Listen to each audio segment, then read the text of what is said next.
Welcome to the Chelsea Fans Channel. I'm fortunate enough to be joined by Rick Glanvill, who is the official club historian. I'm very excited about this. Rick has a new book out. It's called Chelsea, The Complete Record.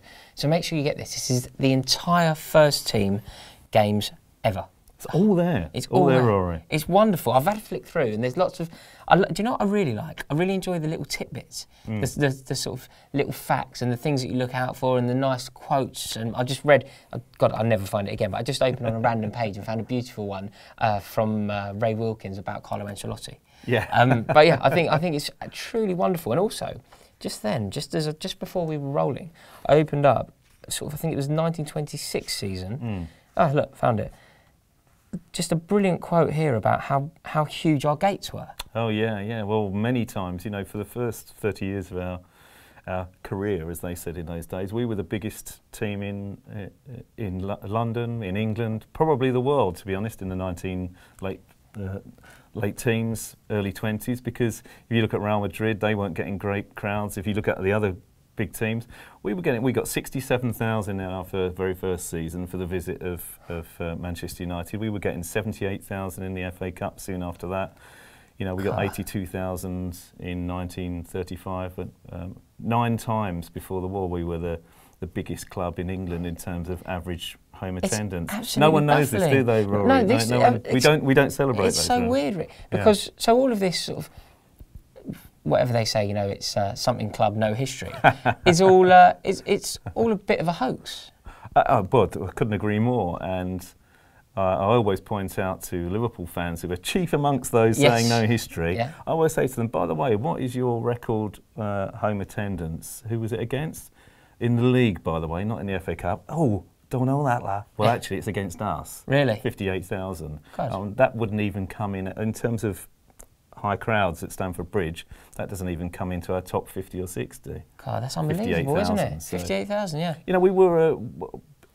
The thing is, the people that founded our club knew what they were doing. There was no big club in London. There really wasn't. Arsenal were nothing like they are now. Most of the others were in the Southern League, which was a junior tournament compared to the Football League, and they knew what they were doing.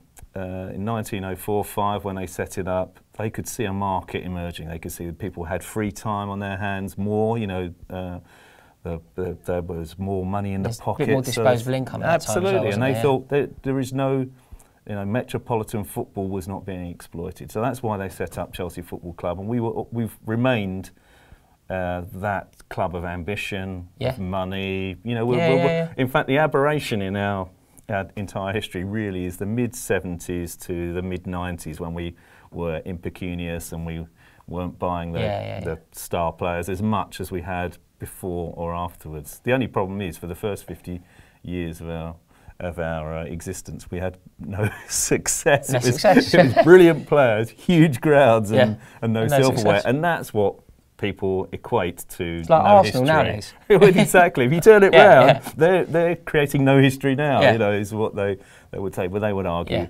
against that, of course. But in terms of what I like, what you said about the little trinkets, which is they're really interesting, actually. Yeah, I mean, I was a magazine editor, and I always liked trinkets in stuff. I like to reward readers that would, you know, delve a bit deeper. And also, this is basically a statistics book, and they can be quite dry. So we've done season by season all the statistics for every game, you know, goal scorers, team lineups, all that kind of stuff. But also, there's a narrative for every season, so it tells you the unravelling story of Chelsea Football Club, and little facts and figures and I've just opened again. History stuff. It's so fun. I've just opened on a random page again, and we've got just a quote at the top from John Motson, the commentator, being interviewed in The Observer. So, who is the least intellectual player you have ever interviewed? Answer: Dennis Wise. Who would you most like to spend a Saturday night out drinking with? Answer: Dennis Wise. I think I would answer exactly the same. If I could, who would I most like to go out on the booze with? It would certainly be Dennis Wise. I mean, it's so interesting. I can't wait to get stuck into this. It really is a great read. Why did you do it? Well, there was a precedent. Scott Cheshire and Ron Hawkins, who are great archivists and historians of Chelsea Football Club, going back. I mean, Scott first started going in the 20s, late 20s, early 30s, I think, and Ron soon after that. they were great collectors of all the data on the matches and things, but it was much harder to research that kind of stuff in the past. You know, the internet has made much more accessible newspaper articles and things. So they'd produced books like this, but Paul Dutton, the official statistician, and myself had always felt, you know, we knew that they'd really worked as hard as they possibly could and done their best, but there were omissions and errors that were, which we felt, you know, we had gradually collected 500 or so. It eventually turns out we probably made 2,000 or 3,000 corrections and additions to that data. We felt that it would be great to do a really authoritative database of all of our games. Right. In 2005, Ron Hockings very sadly died just as he was putting together a 110th year anniversary edition of his complete record. And at the time, after he died, we approached the family, and I also approached Chelsea Football Club to say, look, why don't we bring this in-house? Let's check every statistic, which is what we've done now, and, you know, put it out as an official publication. Well, the Hockings family put it out. They wanted to put something out as a memorial to Ron, which actually is a really good thing, and it's and so since then, Paul and myself have just been gradually through other researchers as well, just collecting and just sort of correcting it. It's truly wonderful. Hopefully we've done, you know, as good a job as we possibly can. There are bound to be typos and things. Yeah, no, you've done a great job. This is one just to give you an example. Like, you open it on any page and you get just there's so much detail, but equally just like a brilliant fact.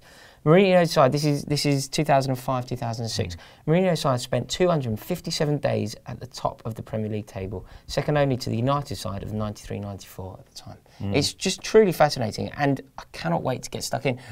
Be sure to get yourself a copy. It's called Chelsea, the Complete Record, and it was written by Paul Dutton and our very own Rick Glanvill. Rick, thank you so much for coming in. A pleasure, Rory. Cheers. Great to meet you. Thank you.